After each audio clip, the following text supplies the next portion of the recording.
गौ माता भारतीय संस्कृति की मेरुदंड है और गो संवर्धन और पालन स्वर्ग रूपी सीढ़ी का आधार है, जिस पर से होकर मानव वैतरणी पार कर वैकुंठ को प्राप्त करता है।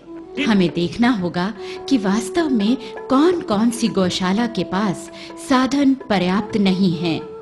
जहाँ साधनों का अभाव है, वहाँ अपनी सेवाओं को अर्पित कर गौ माता के आशीर्वाद से जीवन में कल्याण अर्जित करें। सच्ची बात तो यह है कि गौ माता की कृपा से हम हैं, गौ माता की कृपा से ये सारी सृष्टि है, गौ माता की कृपा से ये सारा ब्रह्मांड है। तो अब सब कुछ गौ माता की कृपा से है, तो हमारे पास जो कुछ है वो किसकी कृपा से है? तो गौ माता की वस्तु हमने गौ माता के चरणों में समर्पित की। तो हमने क्या समर्पित किया? इसलिए सभी गोभक्त यह भाव अपने चित्त में बनाकर रखें, हे पूज्या गौ माता, हम क्या देने वाले हैं? आपने हमें सब कुछ दिया। गाय ने राम कृष्ण दिए हैं हमको, गाय ने हमें इष्ट की प्राप्ति कराई है। गौ माता न होती तो भगवान का अवतरण इस पृथ्वी पर न होता। जिसने हमारे साथ किसी भी प्रकार का उपकार किया हो, हित किया हो, उसके प्रति हृदय से कृतज्ञ रहना, यही सनातन धर्म है। भगवान ने हमें शरीर दिया, हमारे शरीर में कर्मेंद्रिय ज्ञानेंद्रियों में उनके अधिष्ठात्र देवता विराजमान हैं और उन इंद्रियों से ही हम सभी कार्य संपादित करते हैं। तो देवताओं का भी हमारे ऊपर उपकार है, उनके प्रति कृतज्ञ रहना, समय समय पर यज्ञ देव पूजन आदि के द्वारा उन्हें तृप्त करना, संतुष्ट करना, ये सनातन धर्म है। हमें जो उत्तम कुल में जन्म प्राप्त हुआ है, इसमें हमारी पितृ परंपरा का भी योगदान है, पितरों का भी योगदान है। जिसके पितर अतृप्त होते हैं, रुष्ट होते हैं, इसलिए पितरों का समय समय पर श्राद्ध तर्पण आदि करना पितरों के निमित्त, ये सनातन धर्म है। पर देवताओं का मूल भी गाय और पितरों का मूल भी गाय और भगवान का मूल भी गाय, सारी सृष्टि का मूल भी गाय। इसलिए गाय की सेवा करना ये परिपूर्ण सनातन धर्म है। अब इसमें अलग से किसी को मिलाने की जरूरत नहीं है। हृदय से देवताओं का पूजन, भगवान का पूजन, भगवान की उपासना बिना गाय के संभव नहीं है। आज उपासनाएं खूब हो रही हैं और जहाँ कहीं उपासना हो रही है उसमें समय भी खूब लग रहा है और धन भी खूब लग रहा है, लेकिन फिर भी देवता तृप्त नहीं हो रहे हैं, संतुष्ट नहीं हो रहे हैं। कारण यही है कि भले ही हम वैदिक मंत्रों का भी उच्चारण कर रहे हैं, धन का भी खूब व्यय कर रहे हैं और समय को भी लगा रहे हैं, किंतु जिन गव्य पदार्थों के अभाव में देवार्चन संभव ही नहीं है, वो पदार्थ देव पूजा में प्रयुक्त नहीं हो रहे। हम लोग बहुत भाग्यशाली हैं जो इस घोर कलिकाल में हमें गौ माता ने अपना रखा है। गौ माता की चरण रज हमें प्राप्त है, गौ माता की सेवा का अवसर प्राप्त है।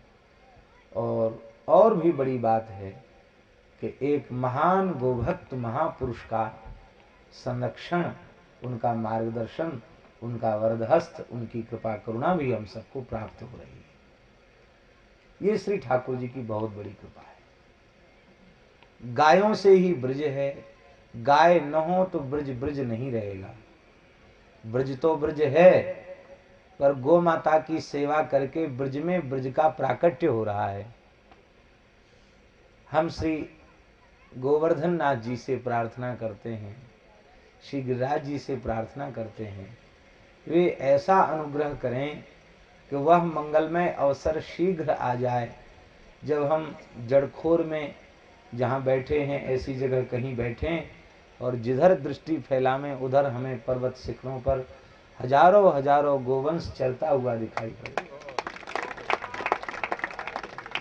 हमारे व्रजमंडल में जो भी कोई प्रेमी आवे वो बिहारी जी के दर्शन की इच्छा तो रखे, गिरिराज जी की परिक्रमा की इच्छा तो रखे, पर उससे पहले उसकी इच्छा हो कि जहाँ वस्तुतः ब्रज प्रकट हो रहा है, ऐसे जड़खोर गोधाम में हम गौ माता का दर्शन करें। और जब प्रेम से दर्शन करेगा तो इन्हीं गायों के झुंड में कहीं न कहीं ग्वारिया वेश में कृष्ण बलराम भी दिखाई पड़ेंगे। बस एक बात से बचते रहना है, स्वयं श्रेय लेने की भावना से प्रत्येक साधक को बचना है। हम सब भगवत कृपा से, गौ माता की कृपा से सेवा तो करें, पर स्वप्न में भी हमारे चित्त में ये भावना नहीं आवे कि हमने किया, हमारे द्वारा हुआ, हमने किया, ये बात नहीं हो। इस समय सारे विश्व के गोभक्तों के लिए भगवान की कृपा से, गौ माता की कृपा से पूज्य महाराज जी एक ऐसा आश्रय प्राप्त हैं कि इनके आश्रय में सही दिशा संपूर्ण राष्ट्र को मिल सकती है गो भक्ति के संबंध में।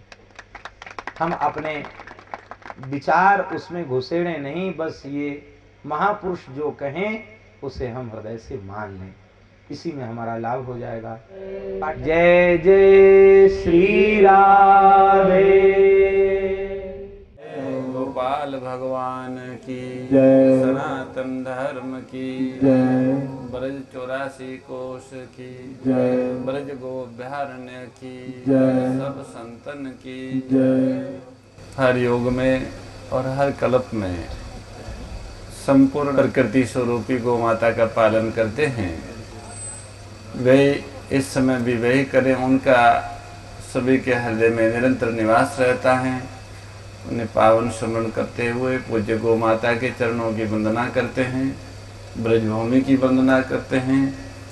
ये परम सत्य है कि और कार्य तो लोग जाने, पता नहीं वे करते होंगे, पर गौ सेवा का कार्य तो प्रत्यक्ष भगवान ही करते हैं। और भगवान स्वयं गौ माता के रूप में हमारे सामने हमारे कल्याण के लिए ही उपस्थित हुए हैं। ये बात यहाँ अपन इसमें ब्रज गोभ्यारण्य में बैठे हैं। इस ब्रज गोभ्यारण्य की स्थापना के पीछे श्री ठाकुरदास जी महाराज का जो भाव था कि गाय सुखी हो, उसी भावों का ये साकार स्वरूप प्रकट हुआ है। जड़खोर में हम लोग पहली बार महाराज जी के दर्शन करने गए तो हमने कहा महाराज जी ऐसा कोई मार्गदर्शन करें जिससे ब्रज के गौवंश को पूर्ण संरक्षण प्राप्त हो। तो उन्होंने कहा जिन्होंने आपको यहाँ बुलाया है वो ही ऐसा मार्गदर्शन करेंगे। इसी तरह तो महाराज जी ने बीच में मलुकपीठ वाले महाराज जी ने यही बात दोहराई कि ब्रज में भी कोई ऐसी व्यवस्था हो जाए वहाँ की नस्ल बहुत ही गिर गई है, दूध उनका कम हो गया है। तो लोगों ने भैंस पालन या जर्सी पालन करना शुरू कर दिया है। शंकर गाय गौ संवर्धन हो, वहाँ अच्छा दूध देने वाली गाय ब्रज में आ जाए तो ब्रजवासी पुनः गौ पालन करना शुरू कर दें। ब्रज में इतने वैष्णवों के मनोरथ होते हैं, इतने सारे मंदिर है, वहाँ पे आरती भी होती है, पूजा होती है, भगवान को भोग लगता है। गिरिराज जी को तो दूध चढ़ता ही चढ़ता है, पर और जगह भी कई मंदिरों में मक्खन का भोग लगता है। तो लेके हुई थी, उसी के पीछे ये भावना थी कि भाई संवर्धन करना है, अच्छी नस्ल देनी है ब्रज में, तो उसके लिए पहले उनके पास जो नकारा गौवंश है उन्हें हमें संरक्षण देना पड़ेगा, अन्यथा वो बछड़े वहाँ घूमते रहेंगे तो नस्लें बिगड़ती रहेगी।